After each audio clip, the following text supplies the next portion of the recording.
Bueno, hermanos, esta noche está más accidentada que la semana pasada. Ay, qué desastre, me tocaba reiniciar, no salía en el Facebook, se cortaba, bueno. Eso es que hay un mensaje poderoso la noche de hoy para cada uno de nosotros. Bueno, ya estamos afortunadamente nuevamente en vivo. Escucharán algo de ruido porque aquí estoy, hay un poquito de ruido en los alrededores, estoy prácticamente en una ventana que da a la calle.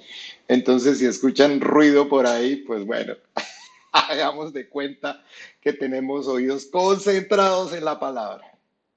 Vamos a hablar esta noche de seguir hablando del milenio y todo lo que habíamos estudiado la vez pasada. Vamos a ver, a partir de esta noche, vamos a empezar a hablar de el gran trono blanco, porque viene entonces el juicio ante el gran trono blanco. Si ustedes recuerdan, habíamos hablado que estamos terminando ya el milenio. Entonces viene ahora el día del juicio ante el gran trono blanco, donde los que no han resucitado en la primera resurrección tendrán que comparecer. Aquí entonces vendrán todos los muertos, el del mar, de la muerte, el Hades, entregarán sus muertos para que cada uno escuche sentencia. ¿Sí? Entonces, aquí en este trono blanco se presentarán ante el trono blanco dos grupos de personas, básicamente. Todos los que vivieron antes del Señor Jesucristo y los que vivieron después del Señor Jesucristo, o sea, en la dispensación de la gracia, pero que no resucitaron en la primera resurrección.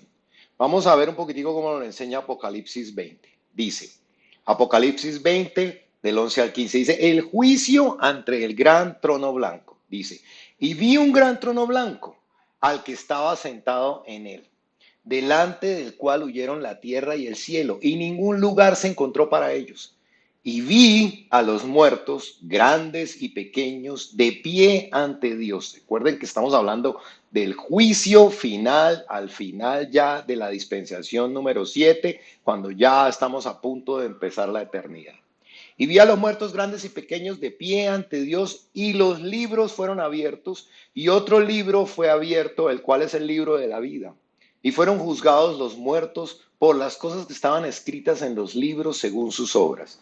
Y el mar entregó los muertos que habían en él, y la muerte y el Hades entregaron los muertos que habían en ellos, y fueron juzgados cada uno según sus obras. Y la muerte y el Hades fueron lanzados al lago de fuego. Esta es la segunda, la muerte segunda. Y el que no se halló inscrito en el libro de la vida fue lanzado al lago de fuego. Entonces, como lo dije antes, todos aquellos que murieron antes de la venida de nuestro Señor Jesucristo, o sea, bajo el Antiguo Testamento, y todos los que murieron en la dispensación de la gracia, o sea, después de nuestro Señor Jesucristo, pero estos que murieron sin haberse entregado a Jesucristo, son levantados para comparecer aquí ante este juicio del gran trono blanco. Y esta es la segunda resurrección.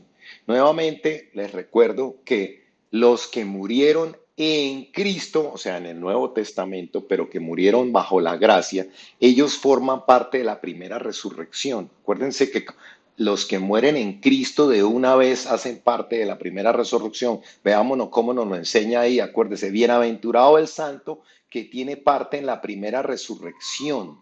O sea, los que murieron en Cristo tenemos parte de la primera resurrección. Y dice, la segunda muerte no tiene potestad sobre esto, sino que serán sacerdotes de Dios y de Cristo y reinarán con él 1000 años. Entonces, es muy importante, porque aquí hay un poco de algo de confusión, es muy importante entender el tiempo en el que vivimos y la dispensación en donde estamos, porque los que vivieron bajo la dispensación 5 de la ley tienen una aplicabilidad diferente a los que vivimos bajo la gracia.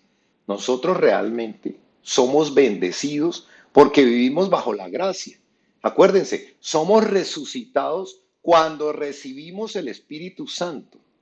Acuérdense que lo hemos visto. Nuestro espíritu, cuando recibimos el Espíritu Santo, es inmediatamente resucitado. Todos los que vivieron antes de Jesucristo, ellos duermen. duermen porque no pudieron recibir el Espíritu Santo.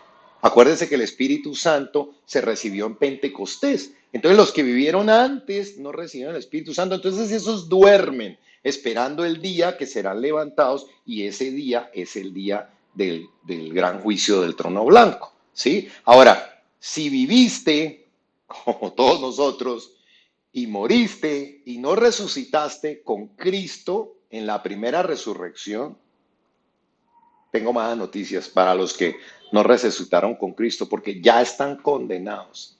Así que dos grupos se van a levantar ante el trono blanco, los del Antiguo Testamento y los del Nuevo Testamento que no resucitaron en la primera resurrección. Entonces, para estos que no resucitaron en la primera resurrección, lamentablemente serán levantados, pero para mostrarles que están condenados.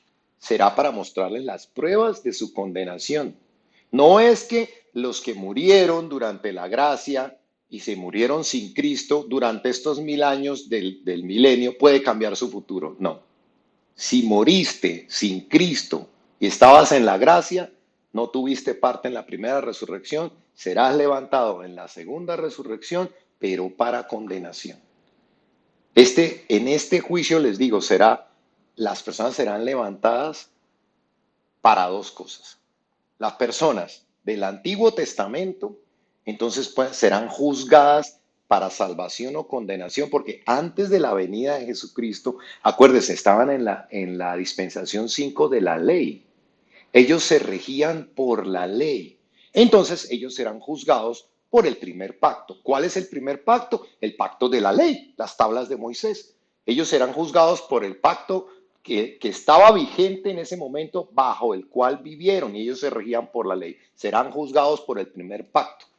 Entonces ellos se les evaluarán sus obras y se les evaluará la expiación de sus pecados a través del Cordero. Acuérdese que en el primer pacto, en el Antiguo Testamento, ellos mataban un cordero cada año para la expiación de sus pecados, ¿sí? Y entonces se les mostrarán a ellos, los del Antiguo Testamento, se les mostrarán a cada uno sus actos y podrán ser salvos quienes se encuentren inscritos en el libro de la vida, ¿sí? Ahora, el segundo grupo de personas es las personas que vivieron en el Nuevo Testamento. Lamentablemente estos, y vamos a verlo por qué, estos serán levantados para juicio y condenación. Estos ya no es para salvación o condenación, estos ya murieron condenados. Y vamos a verlo, y para que ustedes entiendan, me van a decir, ¿pero por qué? ¿Por qué? Primero porque están en un pacto diferente. Aplica una dispensación totalmente diferente. Es el nuevo pacto, es el pacto de la sangre del Cordero, no es el pacto de la ley. Nosotros no estamos viviendo bajo el pacto de la ley. Por eso hay que tener claras las dispensaciones, por eso la importancia de entender qué son las dispensaciones y en cuál dispensación estoy viviendo. Entonces, aquellos que serán levantados en este momento, acuérdense que los que ya resucitamos y morimos hoy, nos vamos con Cristo de una vez. No estamos durmiendo esperando el día del juicio final. Estos que son levantados del Nuevo Testamento son los que murieron sin Cristo. Y entonces, estas personas son las que creyeron que por sí mismas o por su manera de ser o por lo bueno que eran, se podían salvar ellos mismos. Aquellos que creyeron que realmente se podían ser salvos ellos mismos, que no necesitaban a Jesucristo para salvarse, que ellos podían alcanzar la salvación por sus obras. Entonces, estos rechazaron la cruz, rechazaron a Jesucristo y lo vamos a ver, ya están condenados. Veámoslo como nos enseña Juan 3:18. Dice, el que en él creyere no es condenado, pero el que no creyere ya ha sido condenado porque no ha creído en el nombre del unigénito de Dios. Entonces, para los del Antiguo Testamento no existía la cruz. Las personas que vivieron en el Antiguo Testamento no existía la cruz. Por eso ellos serán juzgados por sus obras y por la expiación de los pecados a través de los sacrificios del Cordero que sacrificaban cada año, ¿se acuerdan? Pero para nosotros, los que vivimos bajo la gracia, en una dispensación totalmente diferente, bajo un pacto diferente, conociendo la cruz ya, conociendo lo que hizo Jesucristo, ya no tenemos obras para salvarnos. Ya no tenemos la ley. Nosotros, el único camino que tenemos ahora es Jesucristo. ¿Sí? Ahora, si ustedes miran las personas del Antiguo Testamento y las personas del Nuevo Testamento, ambos son expiados por la muerte de un cordero. Es increíble. Los del Antiguo Testamento expiaban sus pecados a través de un cordero que simbolizaba y que era el preámbulo de lo que Jesucristo iba a venir a hacer. Acuérdense que ese cordero simboliza la cruz antes que viniera Jesucristo. Entonces, todos los que vivieron en el Antiguo Testamento tenían fe en un sacrificio de un cordero, porque la cruz no había sucedido. Y los que vivimos en el Nuevo Testamento miramos hacia el pasado para tener fe en el sacrificio del Cordero, ¿sí?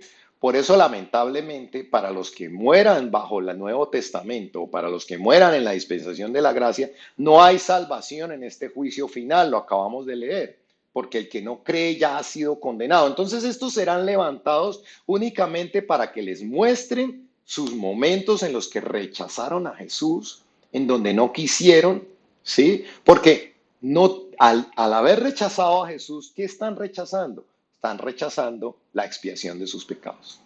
Están rechazando la muerte del Cordero para expiar sus pecados.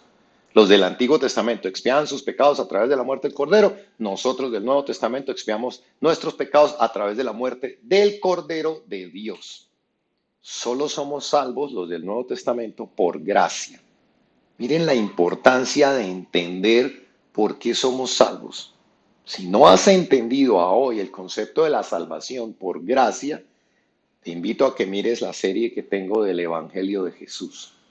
Ahí entenderás el concepto de la gracia versus las obras, ¿sí? Las obras tienen que ser una consecuencia de nuestra salvación y de nuestro amor. Nosotros no somos salvos por obras, ¿sí? Porque quienes vivimos en la dispensación de la gracia, tenemos que ser salvos o somos salvos a través de la gracia de Jesucristo, ¿sí? Y ahí entendemos, en los evangelios de Jesús puedes entender la obra de la cruz y entender lo que significa. Pero de entrada te digo que si una persona en el Nuevo Testamento pudiera ser salvo por sus propios medios, por su propia manera de comportarse, por su propia santidad, y si pudiera salvarse él a sí mismo, como lo acabamos de leer, entonces Jesús hubiera muerto en vano. Jesús hubiera muerto en vano. Entonces, ¿quién en el Nuevo Testamento o quien bajo la dispensación de la gracia quiere y trata de salvarse por sus obras, está rechazando la gracia? Veamos varias traducciones de cómo aparece esto. En Gálatas 5:4 nos enseña, de Cristo os desligasteis los que por la ley os justificáis, de la gracia habéis caído. Fíjense, no podemos justificarnos por las obras. Dice en la Nueva Versión Internacional, aquellos de entre ustedes que tratan de ser justificados por la ley han roto con Cristo, han caído de la gracia.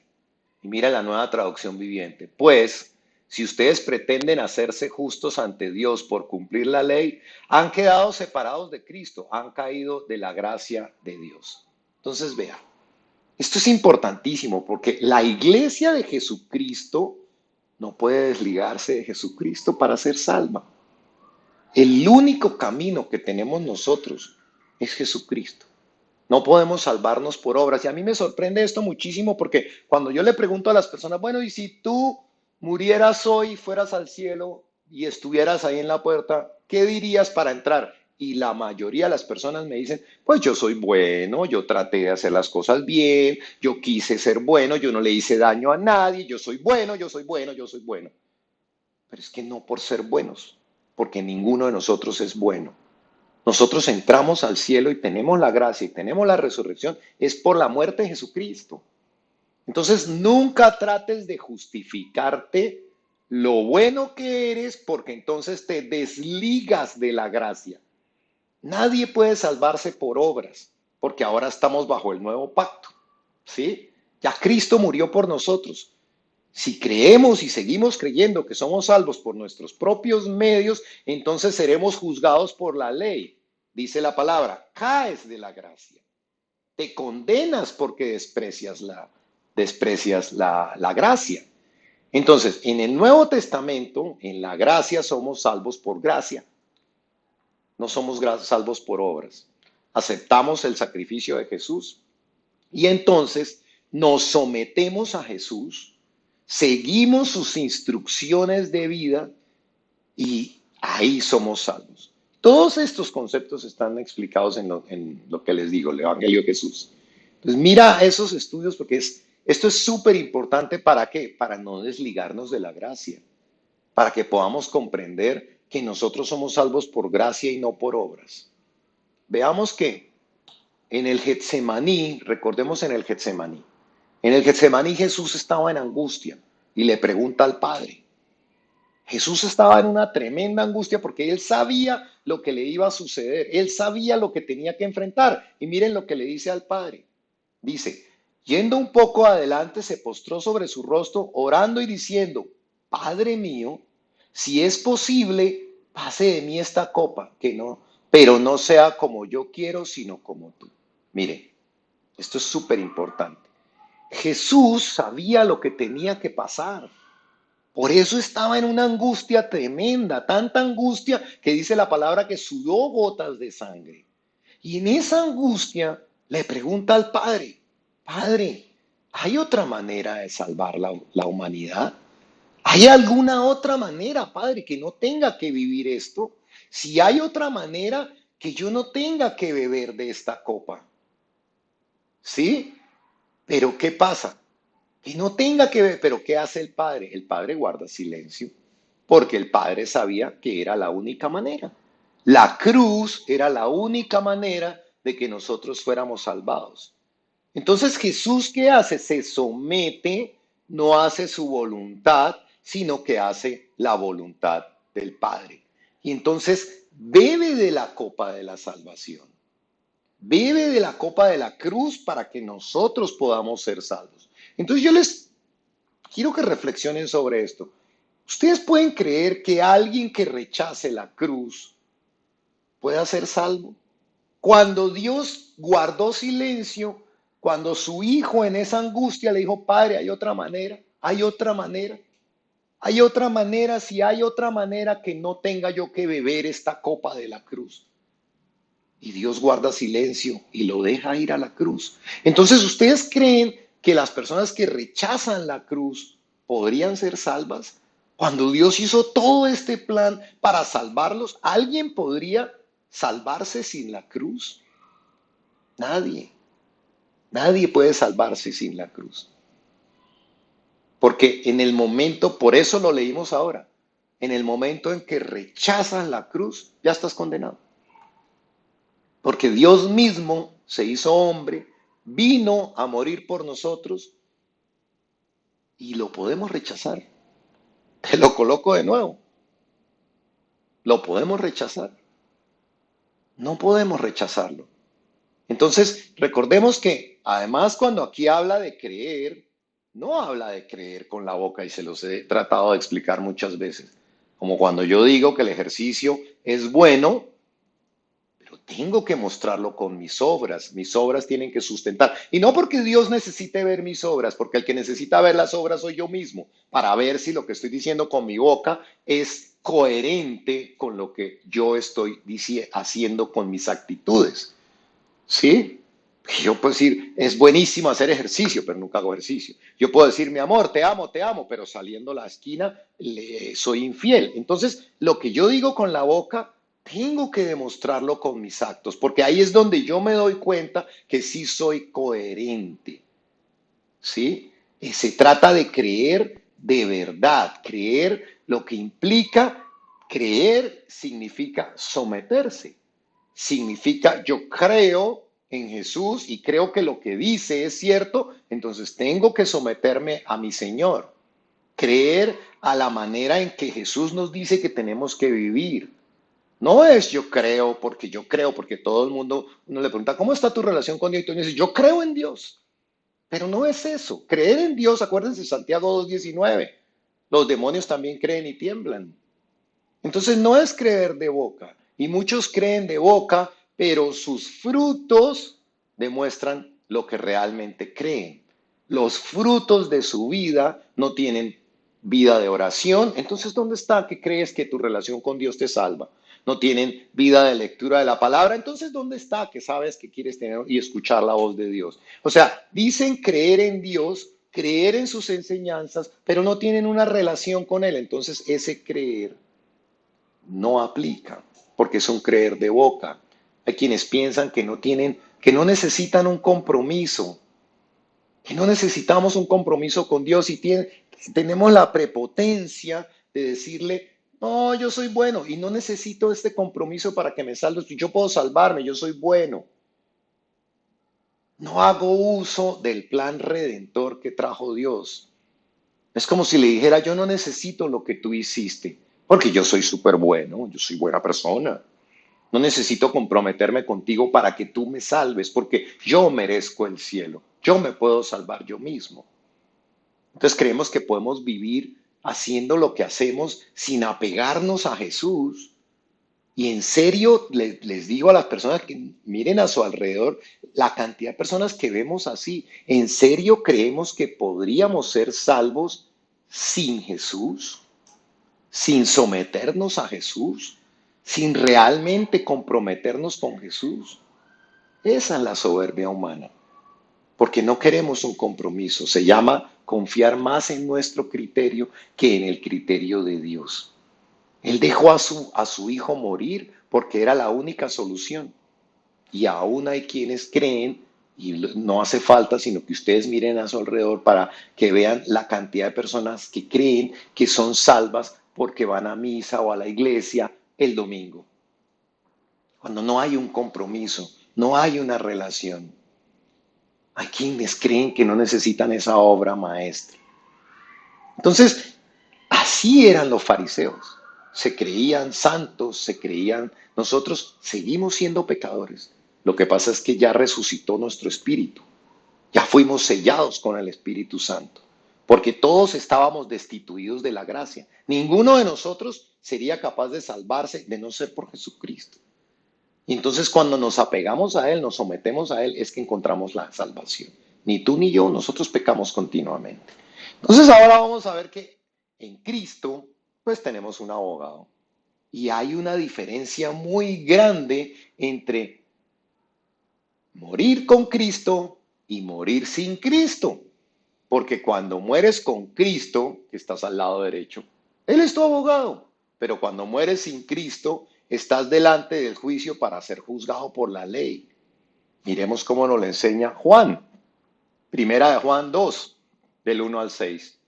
Dice, hijitos míos, estas cosas os escribo para que no pequéis. Y si alguno hubiere pecado, abogado tenemos para con el Padre, a Jesucristo el justo.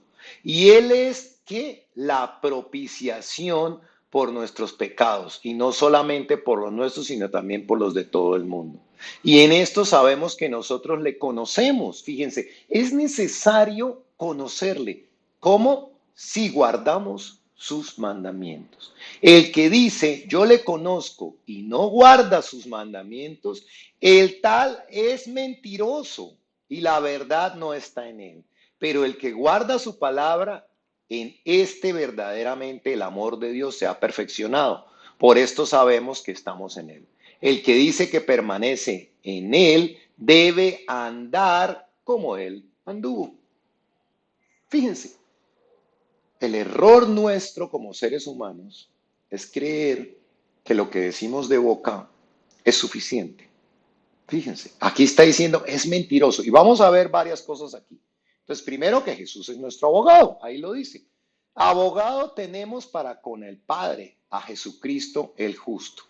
Jesús es quien nos defiende del juicio de Dios, es quien nos libró, es quien nos libra del juicio. Veamos, propiciación, veamos entonces.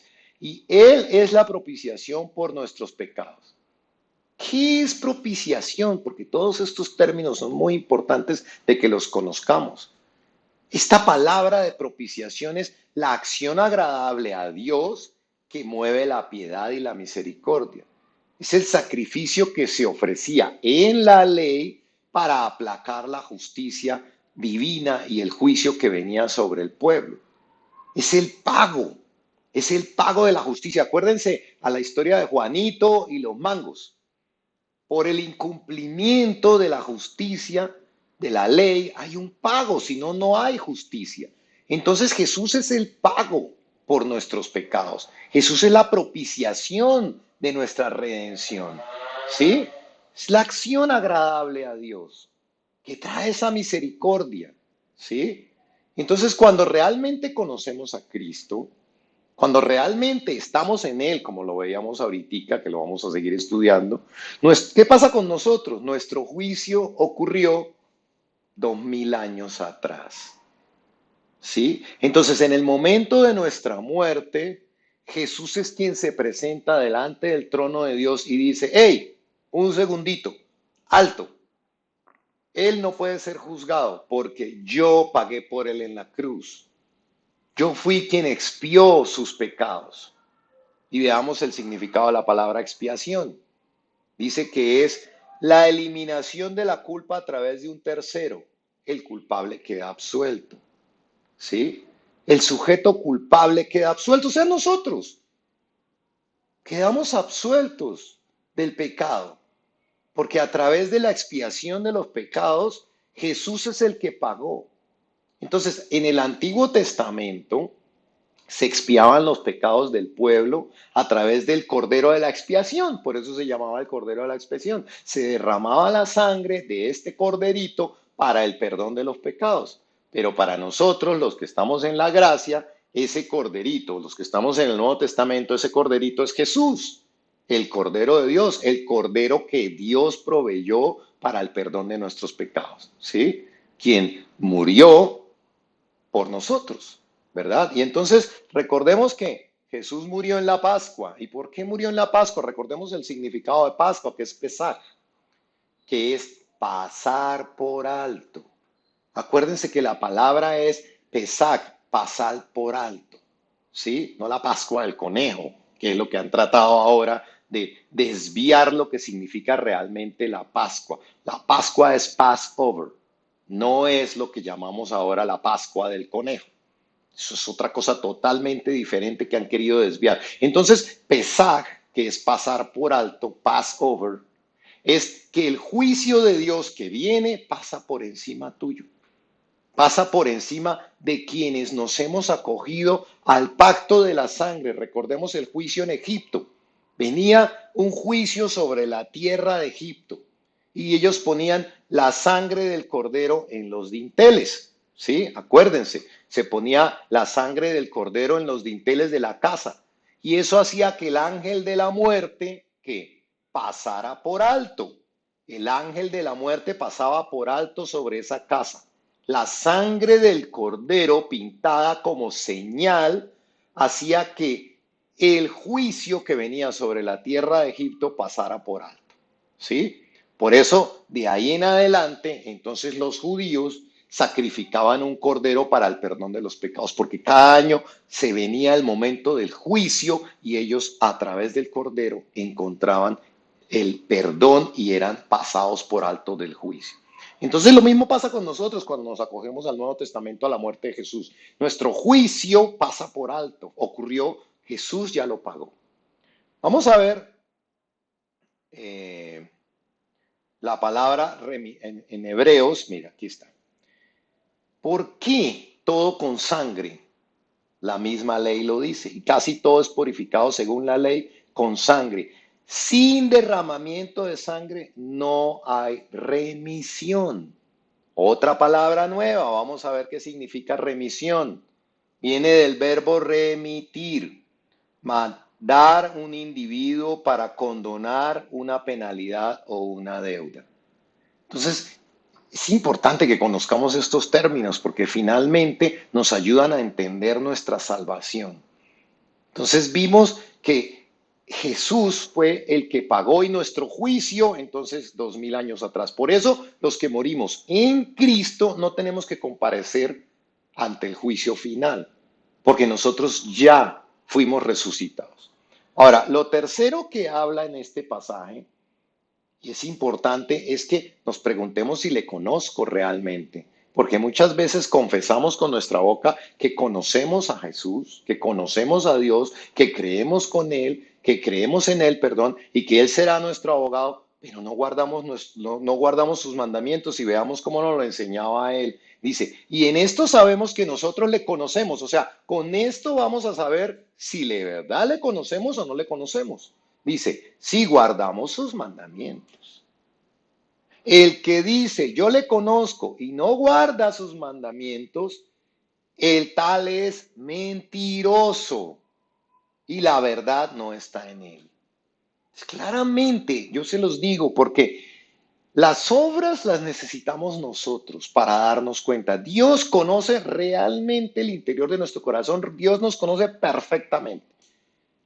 Pero nosotros necesitamos ver que no nos estamos siendo engañados por nuestro corazón o por nuestro intelecto o por nuestro pensamiento o porque nos justificamos nosotros mismos o porque nosotros nos creemos súper buenos y nos creemos santos y que no pecamos. No, eso tenemos que nosotros mismos evaluar nuestros frutos, evaluar nuestro comportamiento.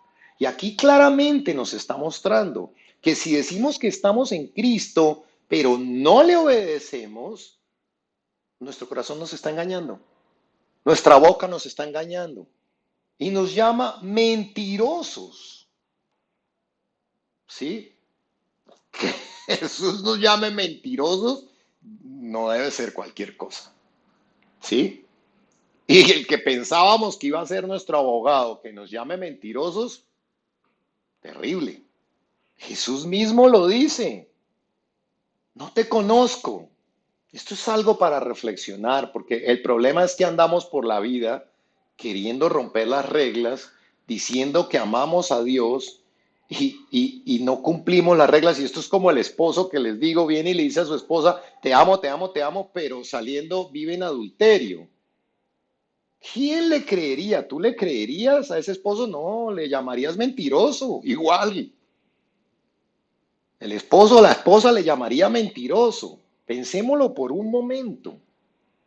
Porque me sorprende que todos estos conceptos nosotros los tenemos claros en nuestra vida y en la aplicabilidad con las personas que nos rodean. Pero cuando es hacia Dios, creemos que las cosas no aplican. Cuando somos nosotros los agraviados, los sufridos, las víctimas de que alguien nos engaña, entonces ahí sí, mentiroso, usted me dice que me ama, pero no me ama porque está siendo infiel. Pero cuando es nosotros con Dios, creemos que podemos romperle la ley, ser infieles, totalmente infieles con Él, y que no va a haber ningún juicio ni condenación. No sé por qué, por algún motivo el ser humano piensa que no le aplican a las cosas nuestras con Dios, pero que sí aplican en las cosas de la vida diaria con otras personas y que podemos ir por la vida fallándole sin que nos importe o sin corregir nuestro caminar. Entonces es tiempo de que evaluemos nuestro actuar, busquemos la santidad, cortemos con todo el pecado, ¿sí? Mire primera de Pedro. Como hijos obedientes, no os conforméis a los deseos que antes teníais estando en vuestra ignorancia, sino como aquel que os llamó es santo, sed también vosotros santos en toda vuestra manera de vivir, porque escrito está, sed santos porque yo soy santo. Clarísimo. Tenemos que someternos a la ley de Dios. No somos salvos por cumplirla, pero tenemos que someternos porque eso demuestra que sí creo en Jesucristo y la salvación viene por gracia. Pero tengo que someterme, ¿sí? Y finalmente, mire ahí, dice que vamos a ser como la imagen de Jesucristo. Debemos entender cuál es el propósito de nuestra comunión con Dios. Es el cambio en nuestra vida. Muchos personas dicen conocer a Jesús, conocer a Dios, pero sus vidas siguen siendo iguales. No se ve un cambio, no hay visibilidad de ese cambio en la vida. Mire cómo lo dice. Dice, el que dice que permanece en él debe andar como él anduvo. Acuérdense que lo vimos en el ejemplo de la luz. Primero tenemos la luz y luego se tiene que ir reflejando en el exterior porque todo va del interior al exterior.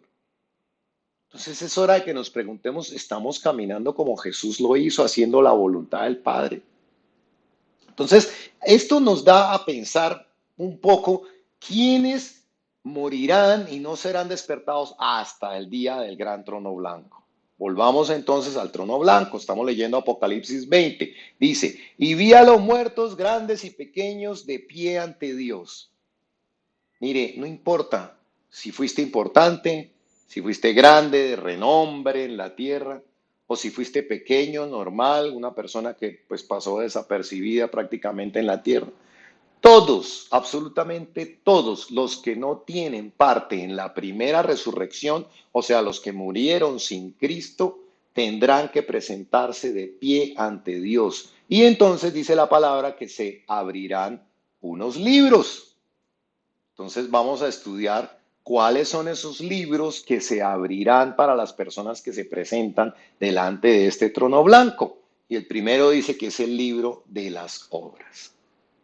Todas las cosas que hicimos en nuestra vida están registradas en ese libro. La intención con la que hicimos las cosas que hicimos, los sentimientos que tuvimos para hacer esas cosas, absolutamente todo está registrado en ese libro, porque Dios conoce absolutamente lo más profundo y lo más íntimo de nuestro corazón. Nadie puede engañarlo, porque nuestra propia conciencia nos acusará. Veamos cómo lo dice Romanos. Dice, porque todos los que sin ley han pecado, sin ley también perecerán. Y todos los que bajo la ley han pecado, por la ley serán juzgados. Porque no son los oidores de la ley. Mire, esto es muchísimo, pasa muchísimo. Hay muchos que oyen y no actúan. No son los oidores de la ley los justos ante Dios, sino los hacedores de la ley serán justificados. Porque cuando los gentiles que no tienen ley hacen por naturaleza lo que es de la ley, estos, aunque no tengan ley, son ley para sí mismos, mostrando la obra de la ley escrita en sus corazones, dando testimonio, ¿quién? Su conciencia, acusándoles o defendiéndoles sus razonamientos, en el día en que Dios juzgará por Jesucristo los secretos de los hombres conforme a mi evangelio. Entonces veamos qué pasa. Los que oyen y no hacen nada. Dice, porque no son los oidores de la ley los justos ante Dios, sino los hacedores. No por oír la palabra de Dios estamos libres, no por asistir a los estudios serás declarado justo. Claramente dice que los hacedores, o sea, los que de corazón se comprometen, los que quieren un cambio, los que realmente se rinden.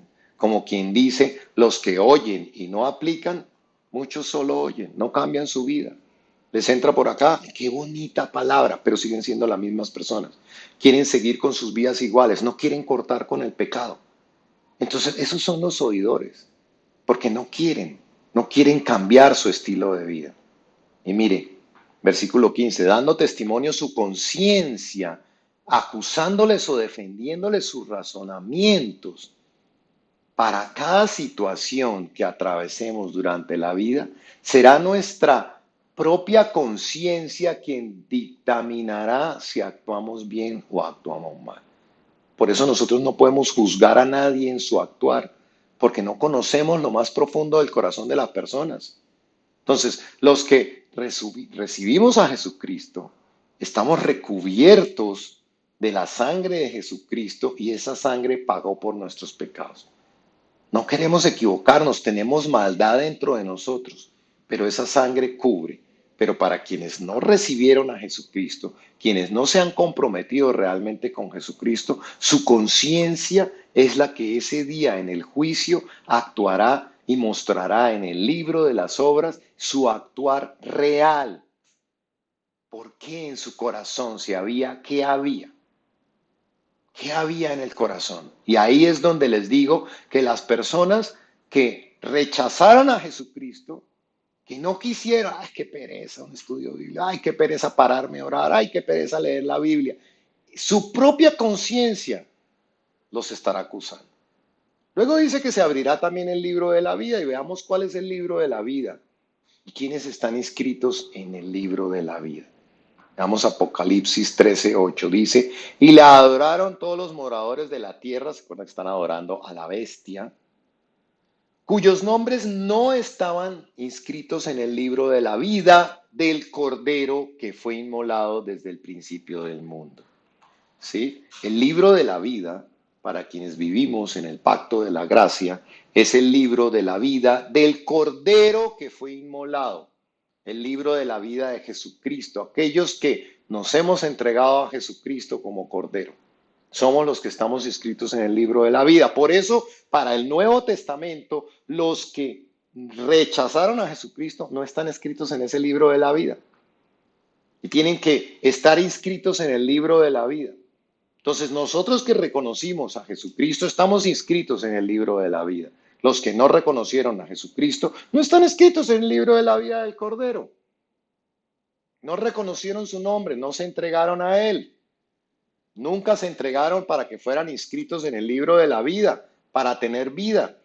¿Qué hicieron? Los rechazaron. No quisieron ir a Él para tener vida eterna. Veamos cómo lo dice Juan. Jesús les dijo, yo soy el camino y la verdad y la vida. Nadie viene al Padre sino por mí. Entonces, los que siguieron su camino, quienes escucharon y no aceptaron su verdad, estos no están escritos en el libro de la vida, porque Él dice que Él es el camino y la verdad y la vida. Entonces, solo los que le recibieron, solo los que siguieron su camino, solo los que aceptaron su verdad y se sometieron a su verdad, porque cuando uno lee la palabra es la verdad absoluta, es la verdad que nos dice cómo hacer las cosas. Entonces, esos somos los que estamos inscritos en el camino y en el libro de la vida. Los otros no. Los que no quisieron ir a Jesús para tener esa vida eterna no están inscritos ahí. Veamos otros dos pasajes. Juan 5:40. Y no queréis venir a mí para que tengáis vida. El que no va a Jesucristo no va a tener vida eterna. Juan 3:36 dice, el que cree en el Hijo tiene vida eterna, pero el que rehúsa creer en el Hijo no verá la vida, sino que la ira de Dios está sobre él. Increíble. Solo los que creen en Jesucristo de corazón y obra son los que encontraron la vida eterna. Y para finalizar, dejemos aquí Juan 4:14, no para finalizar la reunión, pero para finalizar este pedazo. Juan 4:14 dice, mas el que bebiere del agua que yo le daré, no tendrá sed jamás, sino que el agua que yo le daré será en él una fuente de agua que sale para vida eterna. Miren este pasaje que es súper clave. Hay que beber del agua que da Jesús, porque dice que esta agua que Él da será una fuente de agua que salte para la vida eterna. Bebes del agua de Jesús, recibes de las enseñanzas de Jesús, recibes el agua de la comunión diaria de Jesús, esa comunión que calma la sed del alma. Porque, vea, para los del Antiguo Testamento, ellos se les juzgará bajo el pacto de la ley. Acuérdense, sus pecados serán expiados con el cordero que era sacrificado y ellos serán juzgados por las obras porque ellos no tienen a Jesús, están en el antiguo pacto.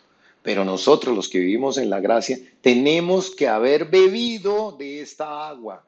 Tenemos que habernos entregado a Jesús porque es la única manera. Y si lo rechazaron, las personas que lo han rechazado, están condenadas. Entonces ahora sí vamos a hablar sobre la segunda muerte. ¿Qué es la segunda muerte? Y vamos a ver cómo lo menciona. Entonces vamos a ver Apocalipsis 20, dice, y la muerte y el Hades fueron lanzados al lago de fuego. Esta es la muerte segunda. Y el que no se halló inscrito en el libro de la vida fue lanzado al lago de fuego. Entonces, recapitulemos un segundito. Acuérdense que dos grupos de personas levantados en este día para ser juzgados por esos libros que fueron abiertos delante del trono. Entonces, quienes no estén en el libro de la vida serán arrojados y sufrirán la segunda muerte. ¿Y cuál es esa segunda muerte? Entonces, vamos a recordar que somos tripartitos, somos seres tripartitos. Yo les he dicho que somos un espíritu que tiene un alma y que vive temporalmente en un cuerpo. Y no es como algunos que no creen que tenemos alma y espíritu, ¿sí? Que solo tenemos un alma. No, somos seres tripartitos. Recuerden que lo hablamos hace 15 días prácticamente y que nuestra alma es el decodificador del reino natural y el decodificador del reino espiritual. Vamos a ver Tesalonicenses que nos enseña que sí somos tripartitos. Es muy importante entender que sí somos tripartitos. Dice Primera de Tesalonicenses 5:23, y el mismo Dios de paz os santifique por completo. Dios sí tiene todo el panorama completo de lo que somos nosotros. Y todo vuestro ser, mírenlo, espíritu, alma y cuerpo, sea guardado irreprensible para la venida de nuestro Señor Jesucristo. ¿Sí? Miren, nuestra alma nos ayuda a interpretar lo que viene del reino natural. Lo que percibimos con nuestros cinco sentidos, nuestra alma lo decodifica para convertirlo en pensamientos, en emociones, en sentimientos, en deseos. De la misma manera, nuestra alma decodifica el mundo espiritual y recibe información del mundo espiritual. Entonces, mire, si no estamos conectados con el Espíritu Santo, entonces les dije, nuestra alma es el decodificador del mundo natural, recibe de los cinco sentidos, oye, ve, siente, ¿sí? Y decodifica y se crea una percepción. Pero nuestra alma también tiene que estar conectada al Espíritu Santo para recibir información y recibir vida, ¿sí? Entonces, si no estamos conectados con el Espíritu Santo, cuidado, porque acuérdense que les he dicho, es como una conexión libre. Hablé de las conexiones indebidas en un devocional que llamé fidelidad espiritual. Acuérdense que dije que somos como un computador que tiene un puerto USB espiritual y que ese puerto USB está disponible para conectarse al mundo espiritual. Tenemos que cerrar ese puerto y cuidar que nada se conecte diferente del Espíritu Santo, ¿sí? Ahora, si no has visto el devocional de las conexiones espirituales y de la fidelidad espiritual, míralo, porque es realmente importante que aprendas que las conexiones espirituales tienen que ser las conexiones espirituales correctas. No todo lo sobrenatural viene de Dios. Cuidado, porque hay un mundo espiritual aquí, pero está lleno de mentiras. Está lleno de cosas que no son de Dios. No todo lo sobrenatural viene de Dios. Cuidado, sabemos que hay un mundo espiritual que tiene cosas de Dios y que tiene cosas de Satanás. Pues las personas siguen creyendo que todo lo sobrenatural ay, viene de Dios. No, cuidado con eso. Nosotros fuimos creados para conectar ese puerto USB con Dios. Y al estar separados de Dios, tenemos ese puerto USB libre. Lo tenemos como abierto. Tenemos que ser muy cuidadosos. ¿A quién le oramos? ¿En quién creemos? ¿Con quién tenemos intimidad? Miren el devocional de fidelidad espiritual, porque es muy importante entender que yo solo puedo tener conexión con el Espíritu Santo, nada de hacer conexiones para otras cosas. Solo el Espíritu Santo tiene que estar conectado a mí, de lo contrario, es como una USB que se le conecta a cualquier cosa y te infecta el computador. Entonces, vimos claramente que somos tripartitos. Entonces, veamos las dos muertes. Entonces, veamos la primera muerte. La primera muerte es la separación de nuestra parte espiritual, espíritu y alma, del cuerpo. Recordemos que la muerte significa separación, ¿sí? Y entonces, veámoslo en la muerte de Raquel. Después partieron de Betel y había aún como media legua de tierra para llegar a Efrata, cuando dio a luz Raquel y hubo trabajo de parto. Y aconteció como había trabajado en su parto que le dijo a la partera, no temas que también tendrás este hijo. Y aconteció que al salírsele el alma, pues murió, llamó su nombre Benoni, mas su padre lo llamó Benjamín. Así murió Raquel y fue sepultada en el camino de Éufrata, del cual es Belén. Entonces vea, Raquel muere. Raquel muere y aquí claramente se dice que se le sale el espíritu. Ahora veamos la muerte de Isaac. Dice, después vino Jacob a Isaac, su padre a Mamre, a la ciudad de Arba, que es de Hebrón, donde habitaron Abraham e Isaac. Luego los días de Isaac, 180 años, y exhaló Isaac el espíritu y murió y fue recogido a su pueblo viejo y lleno de días, y lo sepultaron. Ta, ta, ta. Entonces, mire, cuando nosotros morimos, hay una separación de nuestra parte espiritual de nuestra parte física. Y esa es la primera muerte. ¿Sí? Entonces, es increíble porque todos llevamos la eternidad escrita dentro de nosotros. Todos. Todos llevamos la eternidad escrita dentro de nosotros. Entonces, tenemos que entender que cuando morimos, nuestro cuerpo es temporal. Y esa es la primera muerte. Ahora, que se nos sale, como lo vemos acá, se nos sale el alma y el espíritu del cuerpo. Ahora, dependiendo de si somos luz o no somos luz, que ya lo vimos, entonces recordemos que si recibimos a Jesucristo o no recibimos a Jesucristo, somos luz y nacimos de nuevo. Entonces, cuando morimos y se sale el espíritu y el alma, si nosotros estamos pegados al Espíritu Santo, entonces vamos para donde está Dios, porque nuestro espíritu ya no está corrupto. Eso ya lo estudiamos y lo vimos muchísimas veces, ¿cierto? Pero si no hemos nacido de nuevo, si no estamos enchufados al Espíritu Santo, entonces cuando nuestro cuerpo muere y salen el alma y el espíritu del cuerpo y no estamos enchufados a Dios, pues el alma desciende al Seol. ¿Sí? Entonces quedamos separados de Dios. Y por eso nuestro futuro no puede cambiar después, porque el único que resucita nuestro espíritu es el Espíritu Santo. El único que vuelve el espíritu a su estado original es el Espíritu Santo. El Espíritu Santo, acuérdense que cuando Adán y Eva pecaron, Dios les dijo que iban a morir. No físicamente inicialmente, pero murió su espíritu quedó corrupto, su espíritu quedó separado de Dios. Y entonces, sin el espíritu no nos podemos comunicar con Dios, no podemos beber del agua que nos da Jesús. Sin el espíritu estamos separados de Dios y esa condición solo cambia cuando nosotros nos sometemos y nos rendimos a Jesús y viene el Espíritu Santo y nos resucita. Entonces, las personas que mueren sin Cristo, sin haber resucitado su espíritu, quedan totalmente separadas de Dios. Y no importan las oraciones que hagan tus tíos, tus primos, tus hijos durante 1000 años, no importan porque tú no resucitaste y rechazaste la cruz y lo acabamos de ver, ya fuiste condenado. Entonces, vamos a parar hasta acá. Me van a decir, Julio, no habló de la segunda muerte, pero lo vamos a ver la semana entrante.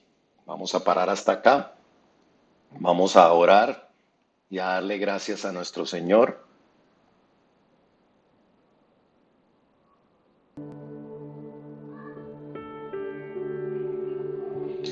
Padre mío, te damos gracias en esta noche por permitirnos entender, Dios, tu palabra, por permitirnos aprender, Señor, que en ti tenemos la vida, Jesús. Que gracias a ti, Señor, somos resucitados ahora. Que hacemos parte de la primera resurrección, Dios. Que no vamos a tener que comparecer ante el trono blanco. Gracias, Dios, por escogernos, por abrir nuestros ojos hoy mientras estamos aquí en tierra, por darnos la oportunidad mientras seguimos viviendo en este cuerpo, de corregir nuestro camino y de realmente rendirnos a ti, Señor. Gracias por cada minuto que nos das de vida, por cada oportunidad que nos das en el día de buscar esa santidad, Dios, para crecer y vivir en ti, Señor, de beber de tu agua, de seguir tu camino, de conocer tu verdad, Jesús. Padre mío, te pido por las personas que están a nuestro alrededor, que aún no te conocen, que aún no han resucitado espiritualmente, Señor. No los dejes, Dios, seguir ni morir de esta manera. Porque si mueren así, Señor, sabemos que dormirán hasta el día del gran trono blanco. y ya no habrá salvación para ellos porque te rechazaron, Jesús. Yo hoy quiero pedir misericordia por esas personas que están a nuestro alrededor, por esos familiares que continúan rechazándote, por esas personas que continúan despreciando el compromiso de una relación contigo, Dios, que siguen muertas en el espíritu, que no han podido recibirte, Señor, y cambiar su estilo de vida, Señor. Te pido misericordia por cada uno de ellos y te pido que los traigas, que los pongas en el camino de cada uno de nosotros, Señor, para que podamos hablarle de ti y que seas tú, Espíritu Santo, quien traiga vida a ellos, Señor. Hoy te pido, Dios, que pongas en el camino de cada uno de nosotros a una persona en esta semana. Pon una persona, Dios, a quien tú quieres que nosotros le hablemos de ti, a quien tú has escogido para la vida eterna, en quien tú estás preocupado porque va hacia el abismo, Señor, y va a pasar una eternidad sin ti. Dios, hoy te pido en el nombre de tu Hijo Jesucristo que los pongas en nuestro camino para que podamos hablarles de ti, Señor. Hoy te prometo, Señor, que abriré mi boca para hacer testimonio, para que no tengan que comparecer ante el juicio del gran trono blanco, Señor, sino que te reciban y reciban la vida, la resurrección que está en ti, Señor Jesús. Gracias, Papito Dios, por este tiempo, por la oportunidad que nos das hoy de escuchar tu palabra, de entender cada día más que necesitamos de ti para la vida eterna. Perdónanos por la falta de compromiso, perdónanos por que nos falta muchísimo para llegar a ser esa imagen tuya, Señor. Bendigo cada familia, Dios. Amén. Hermanos, tiempo para que pensemos en las demás personas. El juicio del gran trono blanco es algo de lo que nadie podrá escapar. Solo quienes nos hemos entregado a Jesús en vida estaremos libres. Pero quienes mueran sin Jesucristo, su situación no cambiará. No cambiará hasta ese día. Y cuando sean despertados, se darán cuenta del gran error que cometieron. Pero hoy tenemos la oportunidad. Busca en esta semana a quién hablarle, quién está a tu alrededor. No lo dejes en ese estado. Es mejor hacer las cosas en exceso y no que alguna persona que tú conozcas se quede corta. Yo no quiero imaginarme ese día que nosotros estemos del lado de Dios y las personas estén pasando ante el trono, los sorprendidos que estarán y la tristeza que podría ser ver a alguien que conociste, ver a alguien a quien le pudiste compartir de Dios, ver a alguien a quien le pudiste hacer entrar en ese compromiso y hablarle de Jesús. No dejemos que nadie de las personas que están a nuestro alrededor se vaya en oscuridad. Dios los bendiga, nos vemos en 8 días. Cuídense mucho.